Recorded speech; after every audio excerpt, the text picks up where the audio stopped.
Aziz, kau tengoklah beg tangan dia pakai tu. Cantik betul. Aku tengok kat KCC beribu-ribu tau harga dia. Ui, eksklusif tu.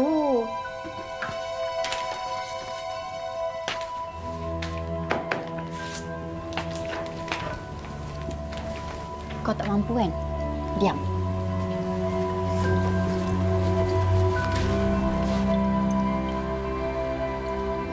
Dah siap. Thank you, sweetheart. Bye.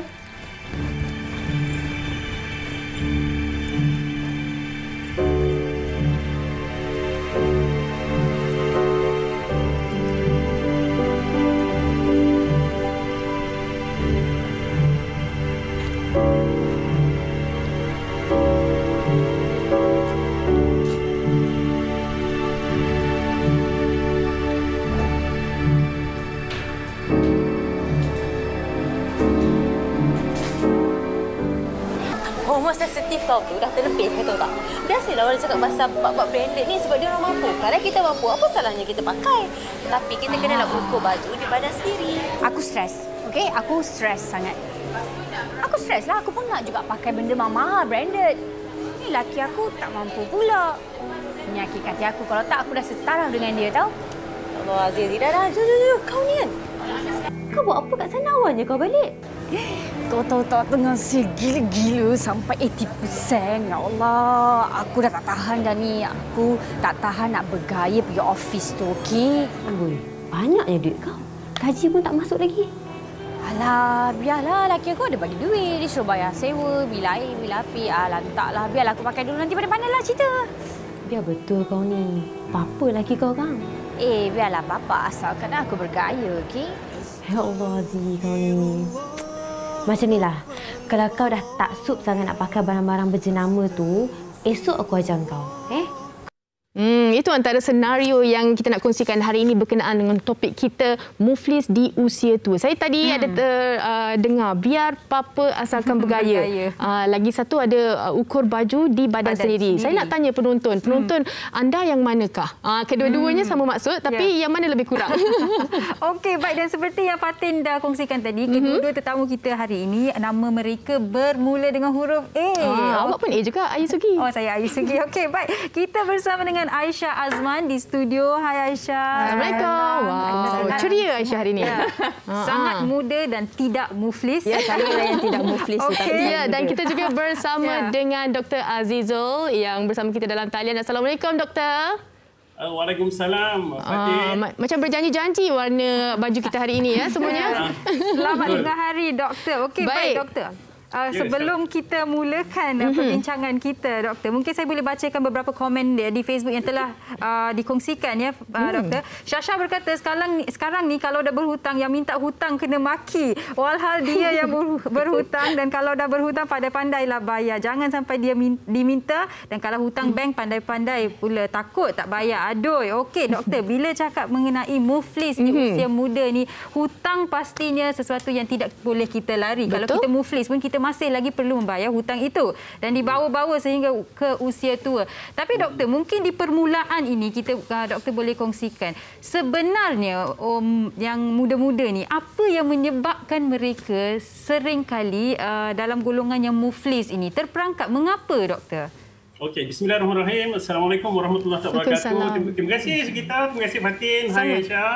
Okey, saya rasa topik ni kita baguslah wanita hari ini ulang supaya kita sentiasa ingat dan benda sentiasa tertanam pada kita. Terutamanya bila Sugita sebut tadi orang muda, definisi muda ni kan. Dan memang betul kita ada statistik yang agak membimbangkan ya. Golongan yang muda ini mempunyai jumlah yang sangat luar biasa diisytiharkan muflis tu. Menjawab tadi isu tadi kenapa orang muda terpengaruh, kita kena ingat begini Sugita. Ya. Kita hidup hari ini bukan macam zaman mak ayah kita dulu. Zaman mak ayah kita dulu, kalau kata kita nak tunjuk gelang yang kita beli paling besar, dekat mana gelang paling besar, waktu kenduri sahaja. Tapi betul? zaman ini orang beli apa sahaja kita boleh upload dekat sosial media. Maka sosial media dah jadi satu platform. Hari ini orang berlumba-lumba, dan kalau kita perasan masyarakat kita dia hidup begitu. Dia hidup dalam dunia maya, dunia yang begitu. Maksud dia hari ni kalau kita tengok TikTok laju je, cepat saja. Orang boleh buat video yang bagus, konten yang bagus, orang boleh tunjuk juga apa benda yang dia beli dan sebagainya. Kita tukang kagum je. Macam saya tak mampu, macam Sugita kaya, Fatin kaya. Yang kedua kita kena ingat siapa yang mempengaruhi ini. Yang jadikan orang muda ni adalah selebriti, influencer dan sebagainya. Sebab itulah saya selalu kesan begini. Jadi selebriti, jadi influencer, jadi pengacara yang cantik dan jelita, kita bagi sampel dan contoh yang baik-baik kepada orang yang suka kita. Jadi makna dia apa saja yang kita beli, kadang-kadang adalah benda yang tak semua benda kita perlu tunjuk. Ya Allah, cantiknya Sugita beli ni, dia pun besok beli. Jadi bagi teladan yang baik. Yang ketiga pengiklanan hari ni kita tengok agak gerila lah di mana-mana. Dengan artificial intelligence hari ni, kalau Sugita sebut satu benda je, Fatin sebut satu benda je, dekat sosial media kita akan keluar semua benda tu. Beg, tangan, jenama, kulit, wire. Dia akan keluar tiap hari benda tu. Yang keempat, kita perasan ada satu istilah disebut iaitu FOMO. Fear of missing out. Ada orang ni dia cukup takut ketinggalan dengan trend. Semua jenis kasut yang Fatin ada, yang Sugita ada, dia pun nak ada. Dia tu. Dan lain sekali, yang ni banyak berlaku juga lah kepada orang muda apabila dia teruja nak kaya, mereka mudah terkena tipu dengan skim-skim kewangan ni. Ada skim cepat kaya, skim pelaburan yang pelik-pelik dan sebagainya. Jadi benda-benda macam itulah yang saya rasa kita kena hati-hati sebagai generasi muda. Betul. Itu mukadimah je, Sugi. Kita nak tanyakan kepada Aisyah kan, kalau bercakap mengenai gaya hidup sekarang ini, ramai sebenarnya influencer kan. Kadang-kadang kita bekerja, kadang-kadang rata-ratanya bekerja untuk kita antaranya review barang-barang dan sebagainya. Tapi melihat kepada yang melihat dan juga mengagumi ini, sanggup menghabiskan ratusan ataupun puluhan ribu nak sama dengan artis-artis, nak rasa, nak ada pengalaman. Tapi yang bermasalahnya mereka, pendapat Aisyah sendiri. Hai, Assalamualaikum. Salam. Pendapat Aisyah sendiri sebagai orang muda, sebenarnya kita ni orang muda, nafsu kita tengah tinggi, tengah membuat-buat. Kita punya pengaruh pun sangat mudah untuk kita pengaruh dengan kita punya sekeliling. Maksudnya perkara ini berlaku juga, salah satu sebab adalah pengaruh rakan sebaya. Maksudnya sekeliling kita, bila kita berkawan dengan anak-anak orang kaya, tapi sedangkan kita bukan anak orang kaya. Tapi keinginan kita itu sama seperti anak orang kaya. Jadi perkara itu berlaku, sepatutnya keinginan itu seiring dengan pendapat masing-masing, maksudnya pendapatan masing-masing. Itulah orang cakap ukur baju di badan sendiri kan. Tapi Aisyah, nak tanya juga, Aisyah mula bekerja pada usia umur berapa tu? Aisyah start bekerja umur 20. Okey, 20 tahun. Okey, Aisyah masa start bekerja tu dah membeli kereta, membeli rumah. Berapa tahun kemudian komitmen tu wujud bagi Aisyah? Sebab ada orang, dia baru mula bekerja tapi mungkin 6 bulan ataupun setahun dah beli kereta yang mewah sehingga kan susah nak bayar. Bagi Aisyah sendiri? Pendapat Aisyah untuk yang baru mula bekerja.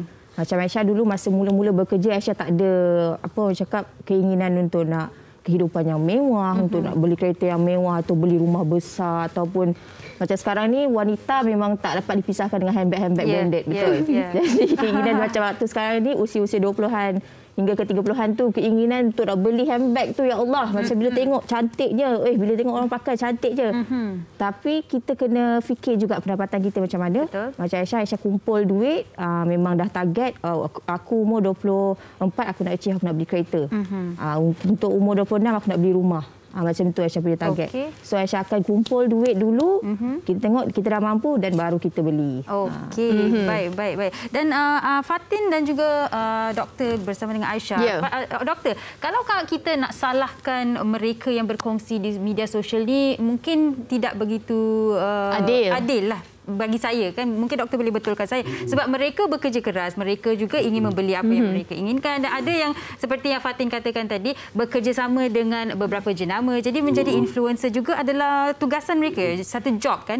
Jadi di sini doktor, mungkin kita boleh tukar sedikit persepsi golongan muda dan juga orang ramai mengenai sukses. Ada orang dia kaitkan sukses dengan kereta mewah, beg-beg berjenama, kalau kita show off kan. Jadi di sini adakah doktor merasakan sebenarnya persepsi ini juga menjadikan seseorang itu muflis. Dan mungkin sekaligus doktor boleh kongsikan implikasi kad kredit. Kerana bila dah ada nafsu tu kita nak juga beli. Masa itulah kita ambil kad kredit. Okey. Terima kasih Sugita. Okey, dia bila Sugita cerita tentang persepsi ni betul. Sebenarnya kan dalam hidup ni macam Sugita kata tadi kan, kita sepatutnya tak perlu salahkan sesiapa pun. Tak perlu salahkan selebriti ke, influencer ke, dia letak kereta mewah ke, handbag dia bagus ke. Sebab itu berbalik pada hak dia. Hak dia lah, lantak dia lah dia nak letak apa pun kan. Akhirnya yang paling penting sebenarnya adalah diri kita. Diri kita tu yang kita kena educate. Sebab itulah saya selalu tulis, saya selalu pesan dalam buku saya kata, pendidikan yang paling penting sebenarnya adalah mengawal emosi kita. Sebenarnya kan, kalau kita perasan, perbelanjaan paling besar adalah belanja emosi kita. Kita belanja emosi kita apa? Kita nak beli apa? Nak beli handbag. Emosi je sebenarnya kita keperluan kita mungkin 1-2 handbag je. Tapi kalau kita buka almari, kita ada 16 handbag. Maknanya dia apa? Kita memenuhi keperluan emosi kita tu. Maknanya kita beli tu sebenarnya, ya Allah, tak boleh tidur malam lepas tengok handbag dekat KLCC kan. Kan? Sebab apa? Sebab kita nak tampung emosi dan keperluan kita tu. So sebenarnya kita tak perlu salahkan siapa pun. Ada orang memang hobi dia memang betul, ada orang taja dia review produk dan sebagainya. Tapi akhirnya kita tanya diri kita. Sebab itulah saya selalu pesan begini sekitar. Sebelum kita nak buat hutang, terutamanya orang yang melibatkan kad kredit lah. Kad kredit ni kita kena faham begini. Kad kredit ni kita membelanjakan duit masa depan. Duit masa depan ni maksud dia apa? Duit tu kita tak dapat lagi. Tak ada duit.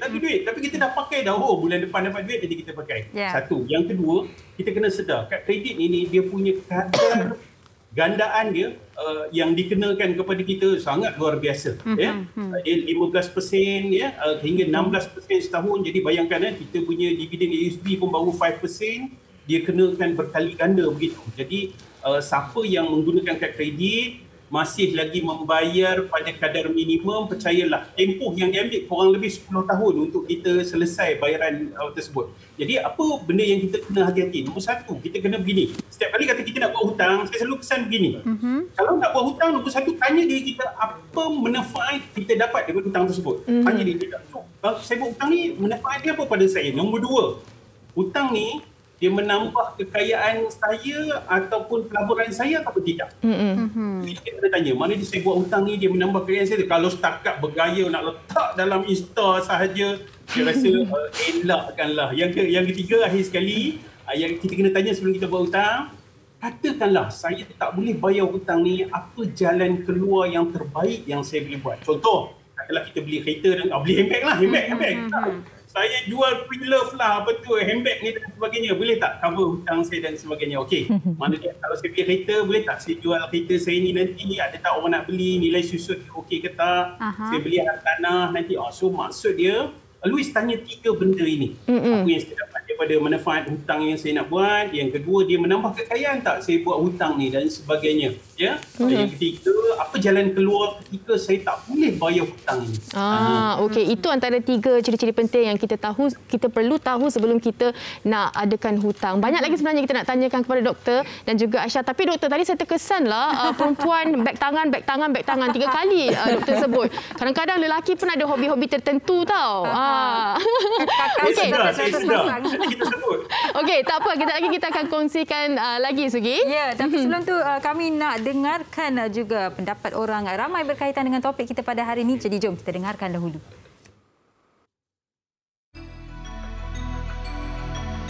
Sekitar 2019, sebanyak 60% individu muda berumur antara 25 tahun hingga 44 tahun di Malaysia telah diisytiharkan muflis mengikut laporan yang dikeluarkan oleh Bank Dunia.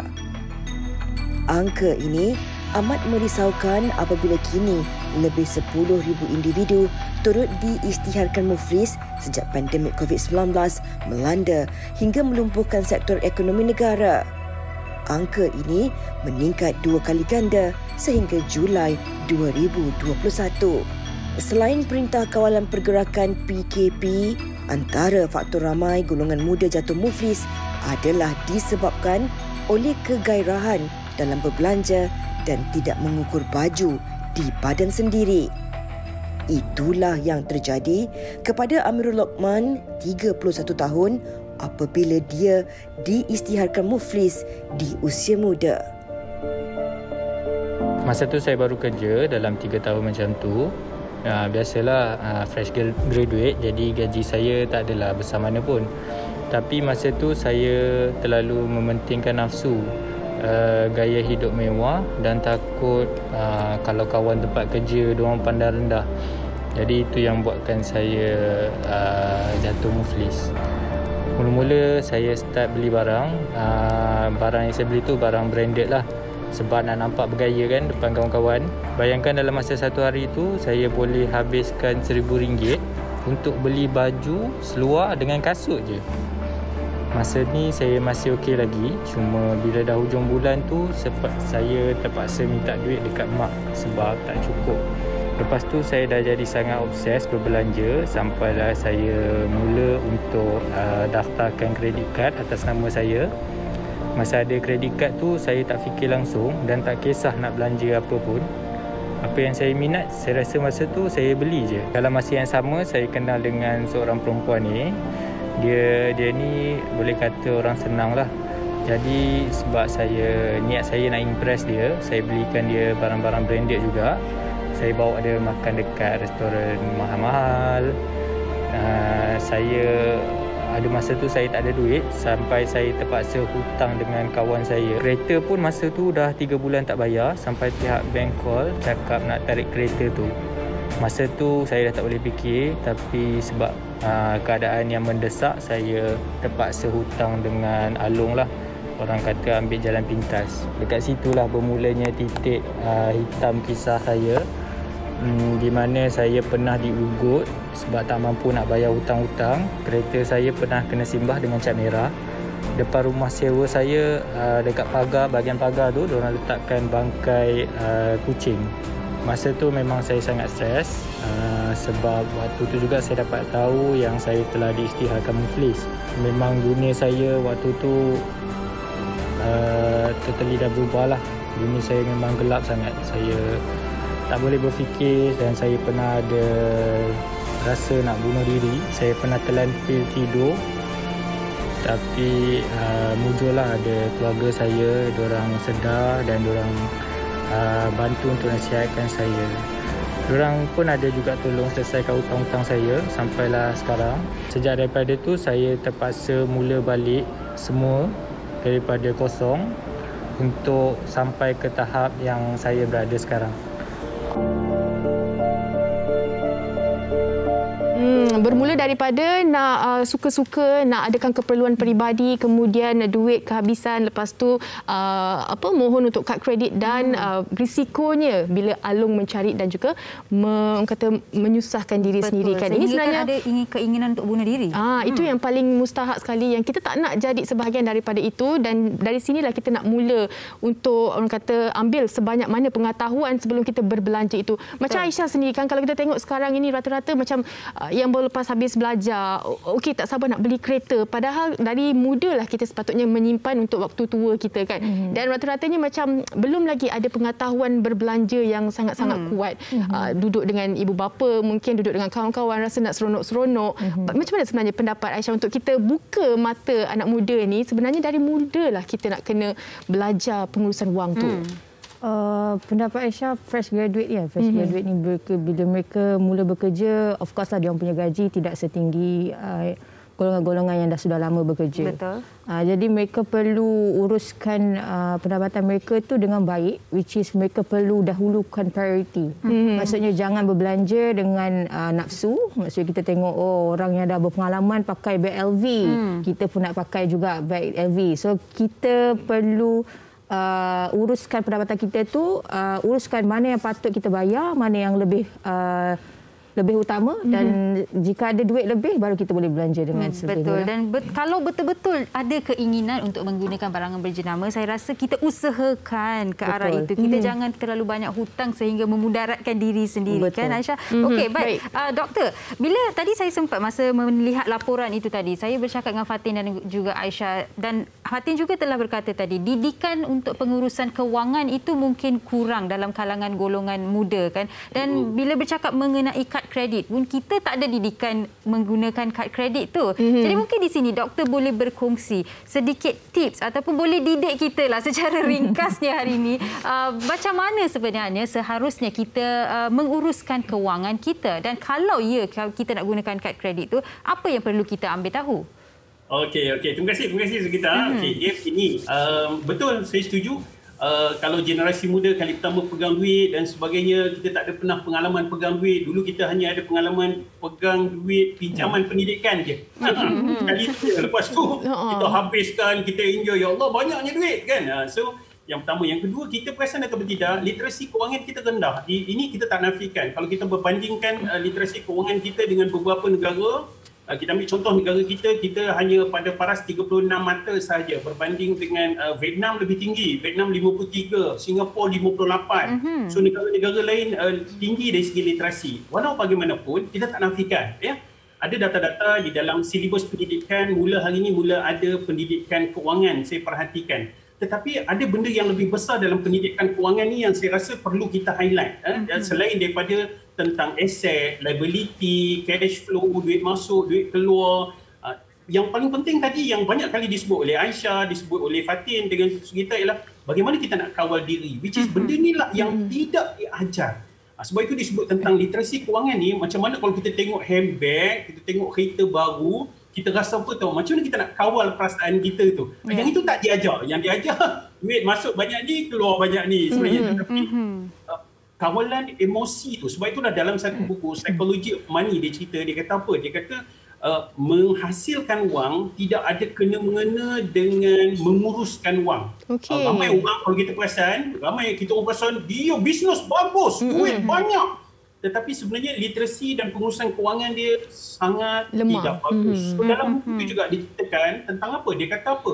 Dia kata kebijaksanaan tidak ada kena-mengena dengan kemahiran menguruskan wang. Sebab itulah saya jumpa banyak kes, masuklah kawan-kawan saya ni.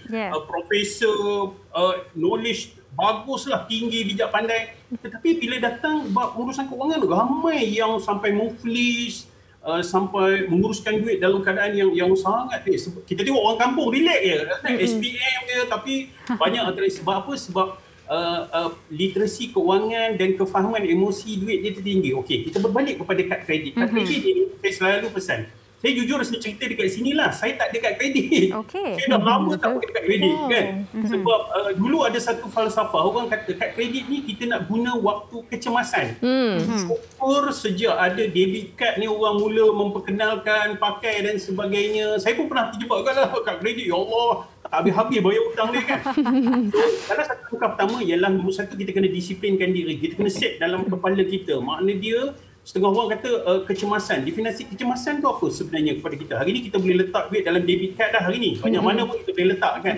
So kad kredit ni sebenarnya waktu bila sahaja kita akan pakai. Dulu orang segan nak bawa cash banyak-banyak. Orang tak aktif sangat pakai debit card. Nombor dua, kita kena ingat kad kredit ini sebenarnya kadar dia, walaupun dia katakan dalam tempoh 21 hari itu tak dikenakan cas, percayalah orang akan tunggu sampai gaji pun orang akan start bayar. Dan manusia ni dia ada satu perasaan, selagi orang tak datang ketuk pintu dia ataupun datang, cik ada hutang cik kena bayar, dia akan diam. Dia pun tak tahu je sebenarnya, sebab tak ada orang bagi tahu kan. Dia macam tu. Sebab fitrah dia macam tu. Jadi kad kredit ni adalah pembunuh yang senyap lah. Dia senyap-senyap, dia akan gandakan dan sebagainya. Jadi kalau tanya saya, orang muda, yang antara punca yang menjadikan kita cepat muflis ni, of course lah kad kredit dan sebagainya. Dan satu lagi, kemudahan kad kredit ni makin mudah. Perasan atau tidak? Senang kita nak dapat. Apply dekat bank ni dapat, dekat bank ni dapat. Dan benda tu dia akan menjadi satu alat yang bukan mempermudahkan hidup kita. Kalaulah kita jenis orang yang memang tak boleh kawal diri. Ya Allah, cantiknya scoring ni kan. Cantiknya apa tu kasut ni. Saya cadangkan jauhkan diri daripada kad kredit. Macam mana jauhkan diri daripada COVID tu. Macam itulah. Senang nak faham kan kalau macam tu. Dan doktor daripada handbag sekarang sport rim dan kasut. Baru nampak seimbang doktor. Tapi doktor, tapi sebelum tu kan kita nak tahu juga antara kesan-kesan bila kita dah terjerumus dalam muflis ni. Tapi sekejap lagi doktor akan jawab persoalan saya tu. Saya nak bawa pemerhatian penonton kita untuk saksikan apa kata orang ramai berkenaan topik kita. sebab ramai tak tahu dia punya financial planning, selalu overspend from what they earn, and itulah just being irresponsible in general bila it comes to spending. Mungkin sebab living cost kita, perbelanjaan kita, kita punya benda-benda yang kita nak beli, kos hari hidup kita lebih tinggi daripada gaji kita. So sebab tu kita kena sedar diri, sedar ruang dan sedar kewangan kita banyak mana. So jangan berbelanja lebih-lebih, jangan boros, okey? So belanja bila perlu sahaja. Saya rasa sebab sekarang bila nak spend duit sangat senang. Macam banyak aplikasi, senang nak spend duit. Teknologi, sebab teknologi. Pandangan mata kasar saya melihat mereka satu mungkin culture shock sebab first time dapat duit sendiri. Kedua mungkin terlupa untuk mengukur baju di badan sendiri. Adakah satu ataupun mungkin saya rasa ni again pandangan peribadi terlalu tengok kawan-kawan sampai terlupa macam tak apalah tu kawan-kawan, kita belum lagi. Tapi sebab kita nak sama, tu dah sanggup berhutang, beli barang lebih daripada sepatutnya, maka dengan itu bolehlah terjadinya muflis. Saya rasa antara sebabnya adalah harga barang makin mahal dan salary orang makin sama. Selain itu, saya rasa lagi ramai orang kena belajar pasal investing. Pendapat mereka, dan di Facebook pun ada macam-macam pendapat. Adi pada zaman Ruhani telah berkongsi berkaitan dengan penggunaan kad kredit. Katanya ambil faedah daripada kad kredit tersebut. Tidak perlu bawa tunai, boleh guna untuk perbelanjaan dalam talian, boleh guna faedah 0% bayaran bulanan, tebus mata ataupun redeem point kad kredit kan. Tapi apa pun kena tetap disiplin membayar, barulah hati tenang dan juga bahagia. Setuju sangat dengan Adi. Dan Aisyah, apabila bercakap mengenai orang muda, nafsu dan orang muda untuk membeli barang tu susah untuk dipisahkan. Dan Aisyah sendiri berada dalam industri ini, pastinya nafsu untuk membeli itu tinggi. Bagaimana Aisyah mengawal diri Aisyah supaya tidak berbelanja melebihi had yang Aisyah boleh? Okey, macam Aisyah memang honestly dikelilingi dengan orang-orang yang pakai barang mewah saja. Jadi okey, jujurnya Aisyah ni seorang yang kurang berkawan. Jadi orang kurang melepak-lepak ke apa ke, kalau habis kerja memang terus balik. Jadi itu antara faktor lah sebenarnya Aisyah tak terjerumus untuk ke arah orang cakap nak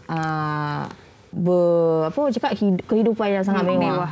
Jadi macam dalam dari segi Aisyah spend dan Aisyah punya pendapatan juga, Aisyah uruskan Aisyah punya perawatan. Aisyah memang utamakan mana yang lebih penting. Maksudnya bil-bil kita punya bulanan, kita punya komitmen. Jadi perkara-perkara itu yang cakap bila ada duit lebih baru kita akan beli. Jadi sejujurnya Aisyah, didikan pengurusan kewangan ni Aisyah belajar pada usia berapa? Sebab masa kita kat sekolah, kita tak tahu pun bagaimana nak menguruskan kewangan setelah kita dah habis universiti, start kerja. Yalah, kita asyik masuk duit dalam tabung. Itu je kita tahu. Kita perlu. Awak tabung buluh. Awak tabung ayam. Aisyah, ada didikan pengurusan kewangan tu? Dari segi pengurusan kewangan, Aisyah mula belajar bila Aisyah dah ada komitmen. Bila dah ada komitmen, kita akan automatically kita akan disiplinkan diri kita. Kita akan kawal nafsu. Kalau kita nak beli benda-benda yang rasa macam tak berapa penting je, kita akan fikir, komitmen aku ni cukup ke untuk aku bayar. Dan every month Aisyah akan make sure yang pendapatan Aisyah tu 30% daripada pendapatan tu simpan. Selebihnya kita akan bayar mana yang patut, dan kalau ada lebih baru kita berbelanja. Okey. Ini sangat memberi inspirasi juga kan kepada anak muda di luar sana. Menyimpan tu sangat penting. Baik, di hujung siaran kita ni mungkin Dr. Azizul boleh kongsikan antara kesan kepada ekonomi kalau sekarang ni boleh keluarkan KWSP dan sebagainya. Apa sahaja yang tinggal kalau semua anak muda muflis kan. Jadi kita nak ada satu tips ataupun kata-kata daripada doktor sendiri untuk kita tak nak berbelanja secara lebih dan juga membahayakan diri kita. Silakan. Okey, terima kasih Fatin. Okey, saya suka tadi bila Aisyah sebut 30% daripada apa yang dia dapat akhirnya dia simpan. Ini contoh orang muda yang sukses, cantik, jelita dan successful lah. Sebab saya selalu pesan orang muda, sebab kita masih muda, so kita kena at least 30% daripada 30%, 40% daripada apa yang kita ada tu simpan, sebab kita tak ada banyak lagi komitmen. Saya nak jawab sedikit tadi yang Fatin dengan apa tu Sugita kata tadi. Sebenarnya data yang luar biasa ialah 70% orang yang diisytiharkan muflis adalah lelaki, Fatin. Sebenarnya wanita adalah 30% sahaja. So jangan risau, kita boleh ada handbag yang 16 tadi tu. Sebab 70% iaitu 56,173 orang yang diisytiharkan muflis adalah lelaki. Kami dengar doktor. Bagaimana kita nak atasi? Okay, dalam masa yang singkat, nombor satu, kalau kata kita start dapat notis kita ada hutang dan sebagainya, hubungi bank. Ini prinsip dia. Bank dia macam mana pun sebenarnya, bank ni sebenarnya baik je dengan kita. Kita yang nakal dengan dia. Bila dulu bukan main lagi nak minta hutang, sanggup panjat bank, bila dah start nak bayar hutang, kita start lari-lari. So jangan sekali-kali lari daripada bank ketika dihubungi dan sebagainya. Sebab saya selalu pesan begini, kalau katalah kita ada problem untuk bayar, pergi ke bank, dia akan maklumkan kita dah hilang pendapatan. So kena buat apa? Kita nak minta untuk serah balik hutang ataupun kita nak strukturkan balik. Biasanya bank akan struktur balik lah, sebab hutang ni adalah perniagaan kepada bank. Dia tak apa cik tak boleh bayar 800, cik bayar 500 saja sebulan, kita akan panjangkan depo. Biasanya begitu. Yang kedua apa? Daftar dengan EKPK. Ini biasa. Saya selalu pesan dan sebagainya, supaya dia struktur balik dan sebagainya. Jadi orang tengah dengan hutang kita dan sebagainya. Yang keempat, serah balik apa yang kita katalah kita ada hutang dengan bank tu sebab kita beli kenderaan, serah baliklah, saya tak mampulah yang kereta yang telan duit saya ni kan, serah balik kereta, rumah. Dan akhir sekali yang kelima saya nak pesan gini, jangan sekali-kali sembunyi ataupun melarikan diri daripada bank kan. Orang kita tutup handphone lah, tukar nombor dan sebagainya, jangan. Sebab muflis ni akan bagi kesan kita tak boleh keluar negara, kita tak boleh ada aset kita akan dibekukan, kita tak boleh ada account bank dan sebagainya. Jadi benda-benda macam ni akan menyusahkan hidup kita lah. Okey, itu dia antara implikasi sekiranya kita padat dan juga manfaat kepada penonton wanita hari ini. Saya suka juga apa yang dikongsikan doktor dan juga Aisyah kan. Yang penting adalah disiplin dan juga kita menyimpan dan jangan berlebih-lebih ketika belanja. Betul. Dan Fauzi Sabri telah berkata kurangkan gaya, gemukkan tabung simpanan. Kalau guna gaya lebih terasa saya. Terasa kan? Baik, terima kasih kita ucapkan kepada kedua-duanya, Aisyah dan juga Dr. Azizul, kerana bersama dengan wanita hari ini. Masa sebenarnya sangat padat. Kita kalau boleh nak dengar banyak lagi, kita boleh teruskan di Facebook lah nanti kan. Apa pun terima kasih kepada kedua-duanya, Dr. Azizul. InsyaAllah ada rezeki jumpa lagi. Assalamualaikum. Terima kasih doktor, jaga diri. Assalam. Okey, Aisyah juga. Terima kasih banyak-banyak Aisyah atas perkongsian bagaimana Aisyah menguruskan kewangan Aisyah. Baik.